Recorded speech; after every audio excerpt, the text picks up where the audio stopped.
O livro do Êxodo, capítulo número 24.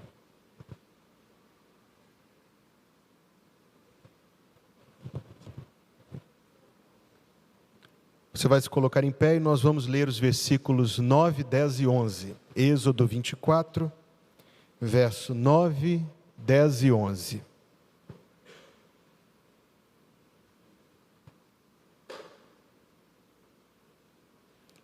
E subiram Moisés e Arão, Nadab e Abiú, e 70 dos anciãos de Israel, e viram o Deus de Israel, e debaixo de seus pés havia como que uma pavimentação de pedra de safira, que se parecia com o céu na sua claridade.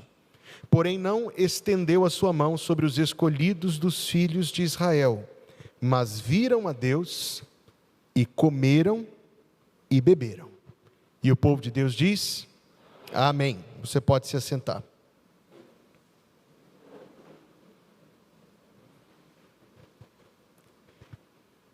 Dentre as muitas manifestações da sua graça, eu direi até mesmo do seu carinho para conosco, está que Deus tenha concebido uma fonte de tanto prazer nas nossas vidas, quanto comer. Como alguém disse, gosto tanto de comer, que gosto de pensar em comida, gosto de falar de comida, gosto de ver vídeo de comida nas redes sociais, adoro comida, gosto do cheiro da comida, gosto da ideia da comida, gosto da expectativa da comida. Quantos sorrisos, quanta identificação com a minha fala aqui. Deus criou realmente uma coisa muito carinhosa.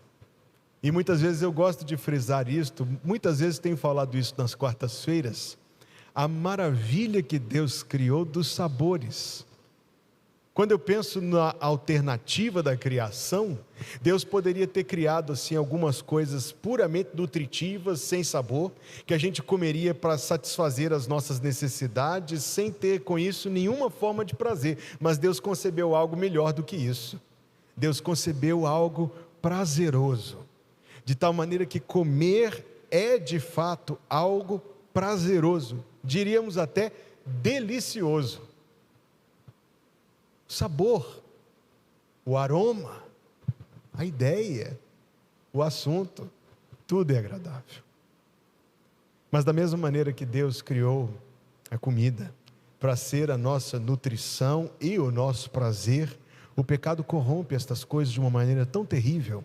E alguém pode viver de tal maneira, como Paulo escreveu na carta a Tito, como sendo a barriga o seu próprio Deus. E esta é uma expressão que tanto frisa a relação de alguém quanto a comida, quanto descreve toda a forma de ver, é viver em função de necessidades materiais. Igualmente, Deus criou o ser humano para ter comunhão com Ele e uns com os outros. Com Ele e uns com os outros. É que aquele versículo da Escritura Sagrada, nós restringimos o seu significado à vida conjugal, quando Deus diz: não é bom que o homem esteja só. Mas isso não se refere somente ao casamento. De toda forma, não é bom que o homem esteja só. Deus quer os seus filhos vivendo juntos, andando juntos, caminhando juntos. Solidão aos olhos de Deus não é coisa boa. Mas nós transformamos isso também. O pecado é capaz de pegar as coisas que Deus fez e invertê-las, e transformá-las no oposto, no inverso, no contrário daquilo que o Senhor Deus tinha originalmente imaginado. E então esse texto é um daqueles textos que deveria nos fazer parar um pouquinho, porque todas as vezes que alguém viu o Deus de Israel, a pessoa viu o Deus de Israel e já foi logo caindo prostrada, já foi logo caindo no chão como morto. Mas neste texto, viram o Deus de Israel, e diz o versículo 11, viram a Deus e comeram e beberam. E eu queria aprender com os irmãos um pouco de algumas instâncias bíblicas sobre este assunto, e nós veremos que o comer se reveste de significado, como será aqui em alguns minutos.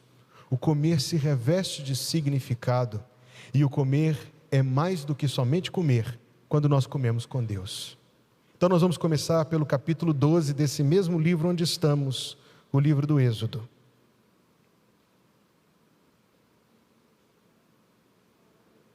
Êxodo capítulo 12,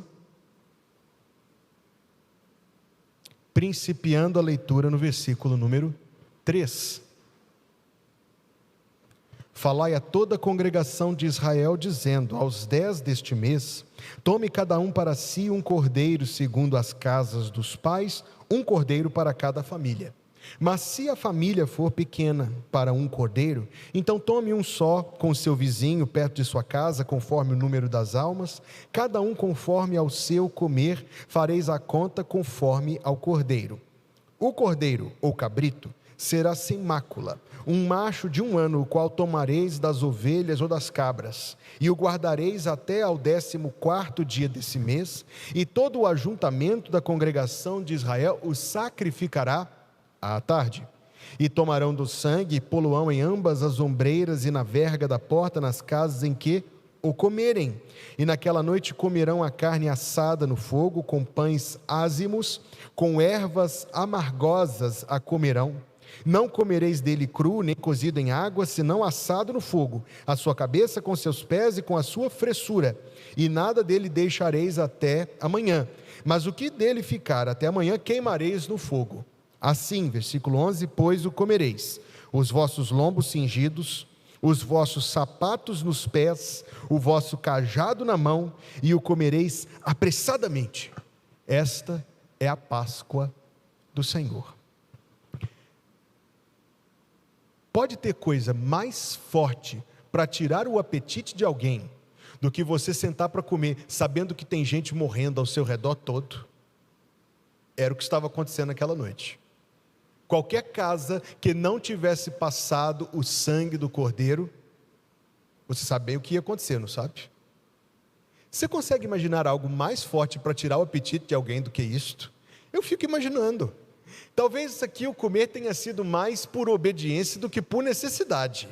Mas observe o destaque do versículo número 11, porque assim como eu quando chego em casa, e você quando chega em casa, o israelita do século 15 a.C., quando chegava em casa, ele ia ficar à vontade. Mas a Bíblia Sagrada diz: coma com o cajado na mão, com o lombo cingido, com o sapato nos pés. Sabe qual é a ideia dessa ceia da Páscoa? É a ideia de estar pronto para levantar e sair a qualquer minuto. É a ideia de estar pronto para partir em 1 minuto, se for o caso, como foi na manhã do dia seguinte. Então isso nos mostra uma realidade que tange muito a nossa peregrinação neste mundo. Tanto nos mostra o comer enquanto estamos cercados de tragédias. Irmãos, nós vivemos num mundo cheio de tragédias.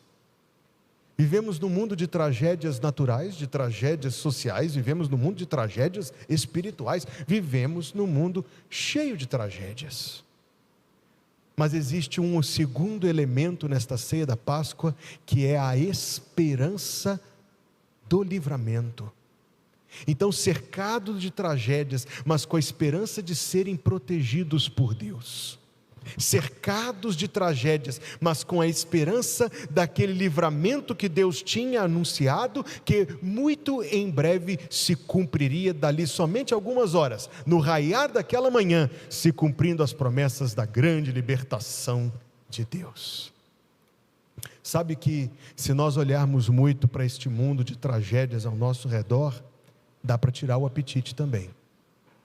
Dá para a gente sentir uma coisa aqui no estômago, quando nós colocamos em devida proporção a maldade que nos rodeia. Mas nós temos uma esperança de libertação, uma esperança de libertação que se aproxima. Eu conheço um pastor, eu sigo um pastor no Twitter, que todos os dias de manhã ele tuita a mesma coisa. Todos os dias de manhã ele tuita a mesma coisa, ele tuita: irmão, nós estamos um dia mais perto do céu. E é verdade. Hoje nós estamos 7 dias mais próximos do nosso lar do que estivemos domingo passado.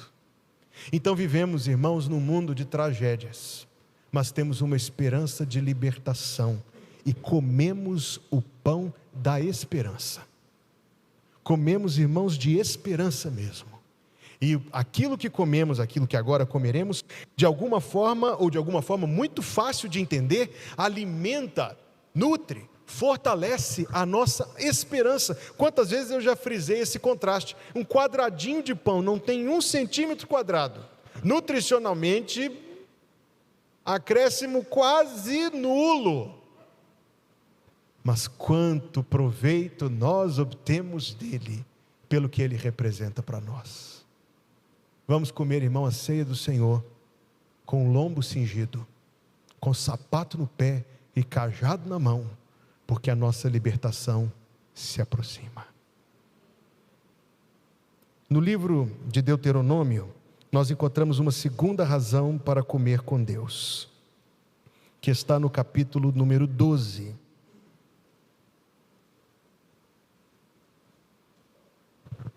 Deuteronômio 12, eu começarei a minha leitura no versículo 5,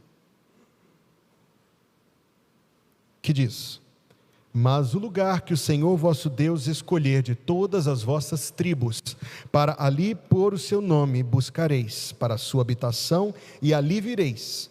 E ali trareis, versículo 6, ali trareis os vossos holocaustos, e os vossos sacrifícios, e os vossos dízimos, e a vossa oferta alçada da vossa mão, e os vossos votos, e as vossas ofertas voluntárias, e os primogênitos das vossas vacas e das vossas ovelhas, e ali, versículo 7, e ali comereis perante o Senhor vosso Deus, e vos alegrareis em tudo que puserdes a vossa mão, vós e as vossas casas, no que abençoar o Senhor, o vosso Deus. Aquele ritual do Antigo Testamento, ritual de derramamento de sangue, e derramamento de sangue que representava uma culpa contra a qual Deus se punha irado e que era agora provisória e temporariamente coberto por um substituto animal. Esta refeição, quando a pessoa tinha de assistir tudo ali acontecendo, tinha de assistir o bichinho morrer, o sangue ser recolhido na bacia, isto terminava com uma refeição coletiva de comunhão. Porque, querido, se existe uma outra coisa que pode tirar o nosso apetite, é a culpa. Sentirmos-nos culpados por erros e pecados. E com frequência existem culpas que nos acompanham durante tanto tempo. Fardos pesados aos quais nos abraçamos por mais tempo do que Deus queria que os carregássemos. E não existe coisa tão boa para abrir o apetite quanto o perdão. Quando você recebe o perdão de Deus, ou o perdão no relacionamento, quando você recebe o perdão, você sente uma paz tão grande que te dá até vontade de comer. Te dá uma alegria tão especial, que a forma de comemorá-la, mesmo no tempo da antiga aliança, entenda, um perdão provisório. Mesmo um perdão provisório era capaz de abrir o apetite de um culpado perdoado. E que agora diz o versículo 7, comereis perante o Senhor vosso Deus e vos alegrareis em tudo o que puserdes a vossa mão. Comereis perante o Senhor e vos alegrareis. Existe, querido, uma coisa muito especial, que é quando é algo que existe em mim, eu identifico em você, e assim surge a amizade. Quando 2 torcedores do mesmo time estão vestindo a mesma camisa, eles olham como se fossem parentes que ainda não se conheceram. Se a camisa for rival, nem tanto. Existe algo maior do que estas coisas. É quando 2 corações perdoados se encontram. 2 pessoas que Jesus perdoou se encontram e comem perante o Senhor e se alegram em comerem, como agora comeremos também, o pão do perdão. Repito, um cálicezinho de uma quantia insignificante, pouquíssimos mililitros de suco de uva. mas que faz uma coisa tão boa no coração de quem bebe, não faz? Porque nós nos lembramos do perdão que Jesus já nos deu. Deixamos os fardos da culpa aos pés da cruz do Calvário mais uma vez.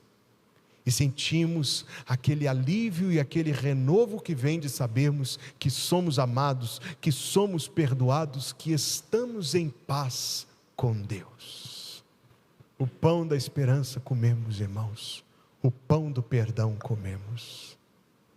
Temos mais razões para comer na presença de Deus. Quando eu leio o livro que conta a história da rainha Hadassa, também conhecida como rainha Esther, ele termina com um grande e muito especial livramento, capítulo 9, Esther, capítulo 9. Para ficar facinho de achar, fica entre Neemias e Jó. Esther, capítulo 9, versículo número 18.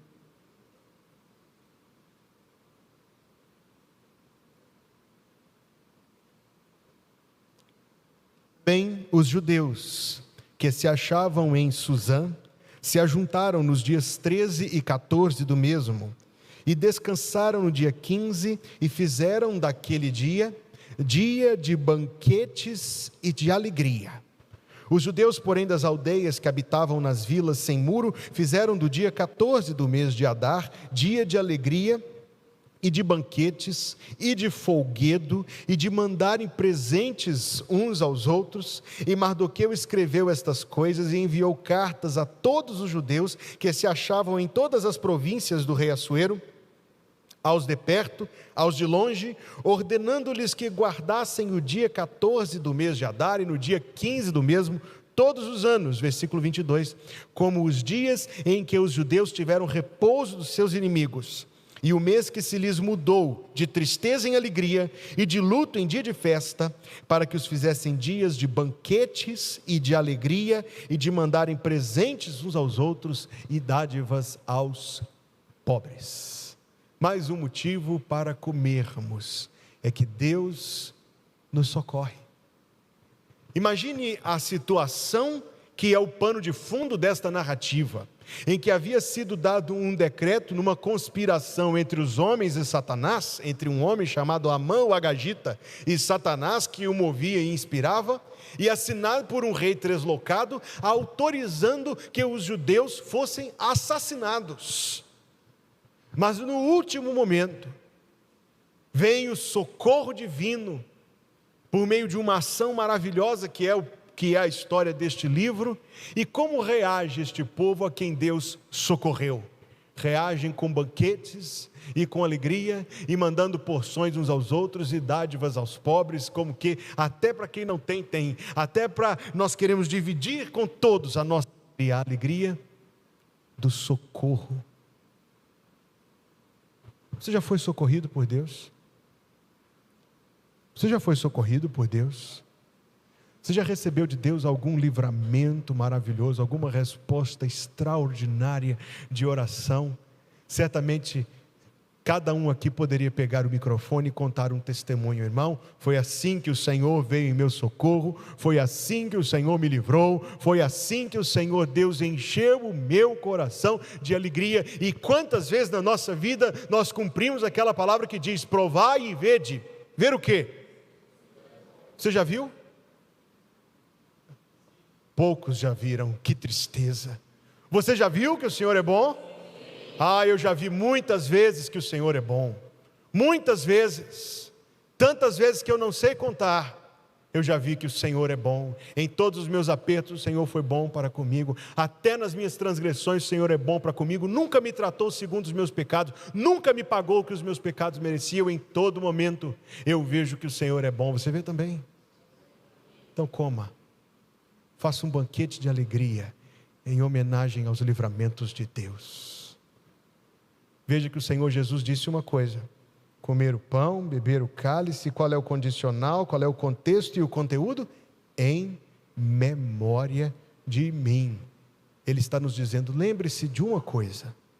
E quando eu leio no livro dos Atos, dando a entender que a igreja celebrava a ceia do Senhor todos os dias, então ele quer que a gente se lembre de algo continuamente, ele está nos dizendo, lembre de uma coisa, dentre muitas, lembre que eu morri por você, lembre que eu te resgatei do inferno, da morte e da justa condenação, lembre disso, não se esqueça.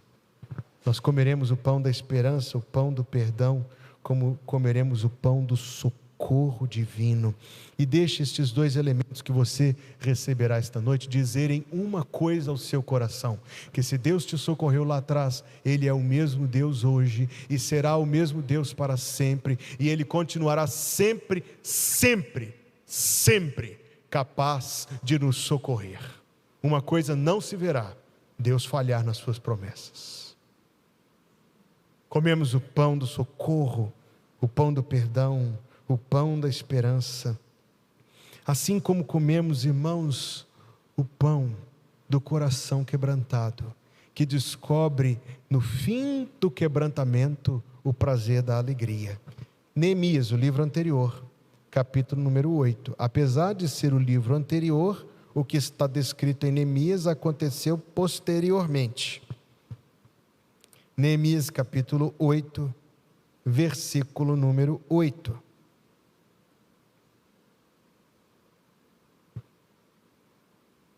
E leram no livro, na lei de Deus, e declarando e explicando o sentido, faziam que lendo se entendesse. E Neemias, que era o governador, e o sacerdote Esdras, e o escriba e os levitas que ensinavam ao povo, disseram a todo o povo: este dia é consagrado ao Senhor vosso Deus. Então não vos lamenteis, nem choreis, porque todo o povo chorava, ouvindo as palavras da lei. Disse-lhes mais: ide, comei as gorduras, e bebei as doçuras, e enviai porções aos que nada têm preparado para si, porque este dia é consagrado ao nosso Deus. Portanto não vos entristeçais, porque a alegria do Senhor é a vossa força. E os levitas fizeram calar a todo o povo, dizendo: calai-vos, porque este dia é santo, por isso não vos entristeçais. Então todo o povo se foi a comer, a beber, a enviar porções e a fazer grande regozijo, porque entenderam as palavras que lhes fizeram saber. Esse é o nocaute da Escritura. Quando eles ouviram, o versículo que eu li diz: todo o povo chorava ouvindo as palavras da lei. Foi o versículo número 9 no finalzinho. Este é o nocaute da Escritura Sagrada. Você casualmente vem ao domingo à casa de oração, se arruma em casa, coloca uma roupa muito bonita para vir à casa de Deus, se assenta cercado de pessoas assim como você, cumprimenta os irmãos, canta os cânticos com alegria, e enquanto está sentado, inadvertidamente vem, não o pastor, mas a palavra de Deus, e dá um golpe no seu coração. E eu quero dizer novamente, não é o pastor que faz isso, eu jamais faria isso, é Deus quem faz. Quando a Escritura Sagrada é usada por Deus para sondar o nosso coração e para nos fazer identificar algo de nossa vida, ou talvez mais do que somente uma coisa, que não está de acordo com a vontade de Deus, então o nosso coração é quebrantado. Quando o Espírito Santo sonda o nosso coração à luz da verdade, o nosso coração é quebrantado, e talvez você chore. Não é raro alguém chorar enquanto ouve a pregação. Mas em seguida, a mesma palavra que dá esse nocaute no nosso coração, toma-nos pela mão, nos põe de pé e diz: ide, comei, bebei, alegrai-vos, porque a alegria do Senhor é a vossa força. Não é um contraste, não é uma contradição, é aquilo que eu falei aqui outro dia, é um paradoxo.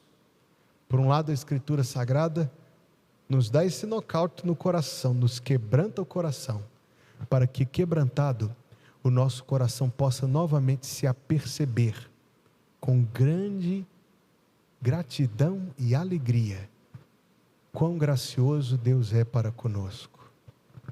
Quando Paulo escreveu para a igreja de Corinto, lá na minha classe da EBD nós estamos estudando 1 Coríntios, e eu imagino que ser pastor da primeira igreja batista de Corinto devia ser um serviço custoso, tinha tudo que tu puderes imaginar de dificuldade lá para ser resolvida. Mas quando Paulo escreve a eles sobre a ceia do Senhor, ele diz inclusive: examine-se o homem a si mesmo. Lembra dele dizer isto? Mas ele não conclui ali. Talvez alguém, inclusive ao participar da ceia do Senhor, sinta-se tão temeroso, considerando-se inadequado de participar deste momento, e de fato há razões pelas quais alguém deveria privar-se. Mas o apóstolo Paulo diz o seguinte: examine-se o homem a si mesmo, e assim coma do pão e beba do cálice. Entre uma coisa e a outra haverá algo de fantástico. Se confessarmos os nossos pecados, Ele é fiel e justo para nos perdoar os pecados e purificar de toda a injustiça.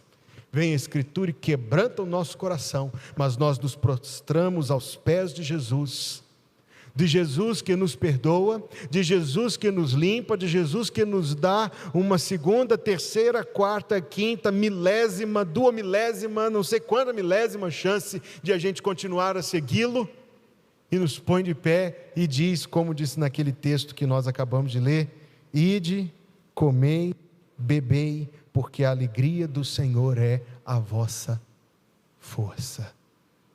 Veja que cena maravilhosa. De um lado, quebrantamento, do outro, a alegria do Senhor. Aquilo que Deus uniu, não separe o homem. Comemos o pão do quebrantamento, comemos o pão da alegria, comemos o pão do socorro divino, comemos o pão do perdão, comemos o pão da esperança. Comemos, irmãos. Deus quer que a gente coma. Eis que estou à porta e bato. Se alguém ouvir a minha voz, entrarei. E o quê? Cearei com ele e ele comigo. Existe um pão espiritual, existe um maná espiritual, que é aquele poder revigorador e fortalecedor da palavra de Deus sobre o nosso coração. Mas Deus não pensa só nisso. Deus pensa primeiro nisso, não somente nisso. Há um pão a ser comido. Há um pão a ser recebido com gratidão, há um pão a ser recebido com alegria. Comemos o pão, irmãos, comemos um pão simbólico, que o Senhor Jesus estabeleceu e que está no texto que agora vamos dele nos lembrar mais uma vez, quando diz: comer este pão, beber este cálice em memória de mim. Comer é tão importante que quando o Senhor Jesus quis representar o seu corpo e o seu sangue, a sua morte na cruz e a nova aliança, Ele não escolheu coisas pomposas, Ele não escolheu coisas grandes, nem coisas brilhantes. Ele escolheu duas coisinhas diárias, corriqueiras e comuns: pão e cálice, para a gente comer e, comendo, se lembrar simbolicamente do que Ele fez por nós. Mas nós temos também refeições nada simbólicas, não é verdade? Nós temos aqui uma mesa simbólica que nós vamos comer, mas quando o culto acabar, nós vamos partir para uma refeição que não é nem um pouco simbólica, é uma refeição de verdade. Esta aqui é para a gente alimentar o coração pelo que ela representa. Aquela lá que está sendo preparada pelos irmãos com muito amor, é para a gente alimentar a barriguinha mesmo, para a gente alimentar o corpo com gratidão. Deus pensa nisso também. E aqui eu já estou imaginando que delícia vai ser o nosso jantar de ação de graças. Nós vamos juntar tanto este elemento do comer delicioso, quanto do delicioso sentimento de gratidão na mesa farta que nós vamos receber das mãos bondosas de Jesus. Participe da ceia no dia 24. Mas continuando, o Senhor Jesus era conhecido como comilão, sabia disto? O Senhor Jesus era conhecido como comilão, e Ele disse isso lá em Mateus capítulo 11, versículo 19, Ele diz: vocês são muito difíceis de entender.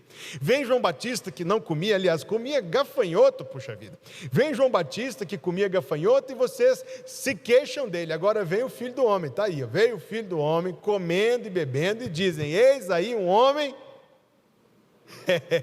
comilão. Eu nunca chamaria Jesus disso, mas foi Ele que se chamou. Eis aí um homem comilão, sem pecado, sem gula, sem transgredir a vontade de Deus. Eu estudo os evangelhos e observo muito curiosamente a quantidade de vezes a quantidade de vezes que o Senhor Jesus é visto comendo. O primeiro milagre ele fez numa festa de casamento. Sabe o que tinha lá? Comida. Depois ele foi chamar Levi, o publicano, o cobrador de impostos, isto é, da Receita Federal do Império Romano do século I, e ele o convidou para ir na casa dele. Sabe o que tinha lá? Comida. Depois eu vejo ele comendo nos campos. Era dia de sábado e eles colheram as espigas com os discípulos. Estava o Senhor comendo. No lugar deserto ele pegou 5 pães e 2 peixes e alimentou uma multidão de 5.000 pessoas e sobraram 12 cestos. Sabe o que ele estava comendo ali? Comida de verdade, pão de verdade, peixe de verdade. Algum tempo depois ele fez a mesma coisa com 4 pães e esqueci o número de peixes, e sobraram 7 cestos. E eles estavam comendo mais uma vez. Na casa de Marta e Maria, sabe o que Jesus ia lá para fazer? Ele ia lá para comer. E quando ele ia na casa do fariseu, que está lá naquele discurso do Evangelho de Lucas, ele foi lá para comer. Na casa de Simão leproso, ele foi lá para comer. Quando ele se reuniu com seus discípulos pela última vez, na angústia da morte, foi para comer. Quando ele ressuscitou, sabe o que ele fez? Ele comeu. Gente, não é bonito isso? Não é uma coisa maravilhosa isso? O nosso Senhor Jesus tendo o prazer de uma refeição com os seus amigos.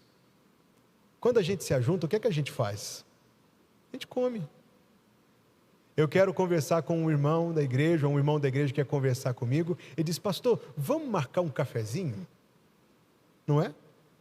Quando eu vou visitar lá na sua casa, eu sempre digo: irmão, não se preocupe, não precisa preparar nada, ninguém nunca acredita no que eu digo.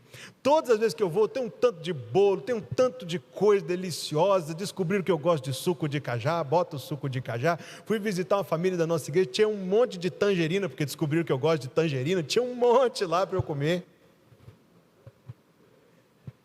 É uma coisa sem combinar, acontece. Comida é uma expressão de amor. Quando Jesus ressuscitou, ele não precisava comer. O seu corpo ressurreto, corpo imortal, corpo indestrutível, não precisava comer. Jesus, quando sentou na beira do lago com os seus discípulos, comeu não por necessidade, comeu pelo prazer. E eu penso que nem somente o prazer da comida, como o prazer da companhia, do estar cercado dos seus amigos que ele tanto amava. Você sabe que esse é o entendimento correto de igreja? Igreja não é um culto que você assiste no domingo à noite. Que você vem, chega, assiste o culto, termina o culto, levanta, entra no seu carro, vai para mais uma semana de atividades. Isso não é igreja. Igreja acontece quando a gente conhece a pessoa que está sentada aí na sua frente, atrás de você, do seu lado. Tem o prazer de chamá-lo de irmão. Tem o prazer de construir uma amizade e você descobrirá infalivelmente que você vai sentar para comer com esse irmão com frequência. Existe um prazer de amor em comer. E é assim que nós vemos as igrejas do Novo Testamento comendo. Quando chegamos na carta de Judas, capítulo 1, versículo 12, as igrejas tinham uma festa, um encontro dos irmãos para comerem juntos. Mas isso é chamado em Judas, versículo 12, de festa de amor. Estes são manchas em vossas festas de amor. E Judas diz o que tinha na festa de amor. Tinha banquete, olha lá, banqueteando-se convosco. Nós podemos chamar de jantar de comunhão, jantar de ação de graças. Alguma igreja bem da formato antigo diz encontro de sociabilidade. Na Bíblia Sagrada tudo tem um nome só: festa de amor. Lindo esse nome, festa de amor. Celebrando o amor que Deus tem por nós, que nós temos por Deus, celebrando o amor que nós temos uns pelos outros, como irmãos em Jesus. Nós vamos comer, agora nós vamos comer símbolos, mas símbolos que representam algo mais. Então eu chego ao último texto, aos últimos textos que eu quero ver com você. Mateus 26, versículo 26.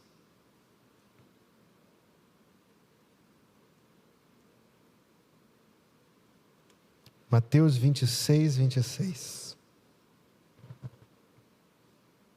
E quando comiam, Jesus tomou o pão E abençoando-o, o partiu e deu aos discípulos e disse: tomai e comei, isto é o meu corpo. E tomando o cálice, dando graças, deu-lhe, dizendo: bebei dele todos, porque isto é o meu sangue, o sangue do Novo Testamento, que é derramado por muitos para a remissão dos pecados. E digo-vos que desde agora não beberei deste fruto da vide, até aquele dia em que o beba novo convosco no reino de meu Pai. Guarde essa ideia. Vamos só ver mais aqui dois versículos para nós compreendermos o que a Escritura ensina sobre isso. Em Apocalipse, o primeiro deles, ambos em Apocalipse. O primeiro deles em Apocalipse, capítulo 2.